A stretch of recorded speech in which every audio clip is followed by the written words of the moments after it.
जांच से पता चला कि ऑक्सीजन बनाने वाला सिस्टम अभी भी काम कर रहा था और गार्डन भी हरा भरा था। सब कुछ सामान्य था सिवाय इसके कि फ्लाइट सिस्टम पूरी तरह से तबाह था। टीम ने डेड बॉडीज की जांच शुरू की, तभी पूरा स्पेसशिप हिलने लगा। दो स्पेसशिप के बीच की लॉकिंग सिस्टम टूट गई थी। टीम तुरंत एयरटाइट केबिन में भागी, लेकिन पाया कि वो भी डैमेज हो चुका है और फिर से डॉक करना मुश्किल था। अगर कुछ न किया गया तो सब स्पेस में खो जाएंगे। मैकेनिक को कोई तरीका नहीं सूझा तो उसने कोल को एकमात्र बचा हुआ स्पेस सूट पहनाया, क्योंकि वही बम ले जा सकता था। बाकी तीन लोगों ने दीवार की इंसुलेशन फिल्म से खुद को लपेट लिया, लेकिन हैच का कंट्रोल खराब हो गया था। गणितज्ञ शिरेल ने खुद को कुर्बान करने का फैसला किया ताकि दरवाजा खोला जा सके। जैसे ही शिरेल ने बटन दबाया, दबाव ने तीनों को सीधा बाहर खींच लिया, लेकिन उड़ान के दौरान एक संचारक गलती से शेल्फ से टकरा गया और दिशा बदलकर ब्रह्मांड में बह गया। कोल ने मेस को पकड़ लिया और खींचकर वापस ले आया। शिरेल अब अकेला रह गया और चुपचाप मौत का इंतजार करने लगा। दोनों स्पेसशिप अब अलग हो चुके थे। मेस ने बाकी लोगों से इंसुलेशन फिल्म से खुद को ढकने को कहा और गणितज्ञ ने दरवाजा खोलने में मदद की। जैसे ही दरवाजा खुला, वैक्यूम ने तीनों को बाहर खींच लिया और वो सामने वाले स्पेसशिप में चले गए। इस दौरान एक और व्यक्ति ब्रह्मांड में बह गया, लेकिन कोल और बाकी दो लोग वापस केबिन में आ गए। अब मेस को शक हुआ कि किसी ने जानबूझकर लॉक सिस्टम को खराब किया है। सबने मिलकर ड्राइवर पर शक जताया, लेकिन उसने खुदकुशी कर ली। अब 8 लोगों की टीम में सिर्फ 4 बचे थे। तभी एआई ने कहा कि जहाज पर 5 लोग हैं। खोजबीन के बाद कोल को पता चला कि वेधशाला में एक और आदमी है, इकारोस 1 का कैप्टन बीटा, जो सूरज की रोशनी में इतना वक्त बिता चुका था कि अब एक राक्षस बन चुका था।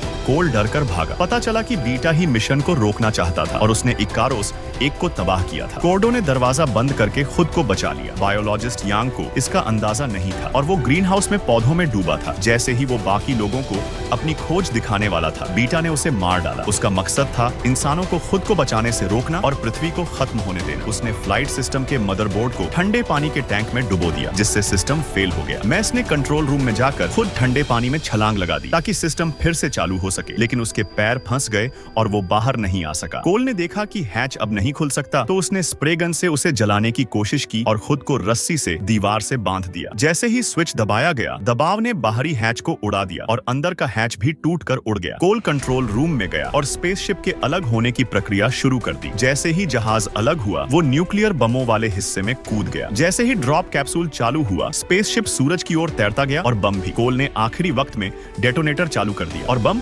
सूरज में फट गया। पूरा स्पेस जलने लगा और समय जैसे थम गया। कोल जानता था कि वो कामयाब हो गया है। उसकी बहन को जैसे दिल में चुभन महसूस हुई और उसने दूर से अपने भाई को देखा। आखिरकार जमी हुई धरती पर रोशनी की एक किरण आई और अंधेरे में डूबी दुनिया फिर से चमक उठी।